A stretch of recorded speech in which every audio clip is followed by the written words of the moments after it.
So let's talk about the idea of caregivers. We all call ourselves caregivers, and one of the things we want to do when we shift our focus and empower people living with dementia is we want to change that term caregiver, because that's a one-way street. I give, you receive. And you know, we all define ourselves as caregivers throughout life. And what happens when you have that taken away from you? You feel useless, you feel worthless, you feel helpless. And that's one of the things that nursing homes tend to do to people, is they do for them out of kindness, but by taking everything away from that person, giving them no opportunities to care back, they create helplessness and excess disability. And so Christine Bryden, another person living with a diagnosis of dementia, came up with a new term. I don't know if she started with it, but she's the first person I heard. She wrote a book in 2005 called Dancing with Dementia.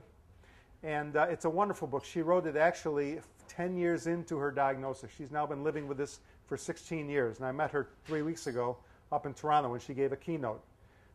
She's amazing. She used to travel around her native Australia, give talks. She was giving a talk to a big medical group once, and she likes to put her MRI scan up on the board and show people all the holes in her brain that the scan has showed. And she's giving her talk, and she flips her MRI scan up, and this neurologist stood up, and he basically called her a liar and said nobody with that brain scan could get up in front of people and give a talk like this. So that shows how this blinders about disease completely prejudice us against the capabilities of people. We want a strength-based approach, not a deficit-based approach. But Christine Bryden came up with this term CarePartner, and we've been using it with Eden Alternative for the past few years. And she still has the best definition or description I've ever heard. So I'm going to give it to you. And I've done this so many times, I'm going to pick up the book. And I'm going to do it in the first person. So when I say we, I mean people living with dementia. When I say you, I'm talking about caregivers. And what Christine says is adopting a sole identity as our caregiver highlights our illness and strips both of us of other identities. We have become caregiver and sufferer in a relationship of codependence. In this role, you may soon feel overwhelmed by the enormity of tasks, of organizing for two, of planning and preparing for two, of covering up our deficits and grieving our losses rather than looking for what remains. You will soon become sad, depressed, and in despair.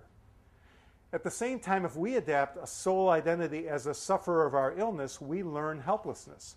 We lose more function and we create an excess disability. This will only add to your burdens as a caregiver and exacerbate the problem for both of us. We need to move away from labeling ourselves as caregiver and sufferer towards a care partnership in which we accept and collaborate on this journey of dementia. In this relationship, the person with dementia is at the center of the relationship, not alone as an object, as a recipient of care. Instead, we become an active partner in a circle of care.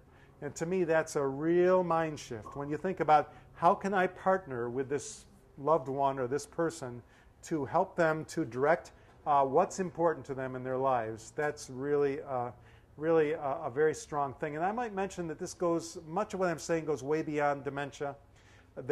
From my years of working in nursing homes, all you have to do is be old, and people start thinking you can't make up your mind anymore.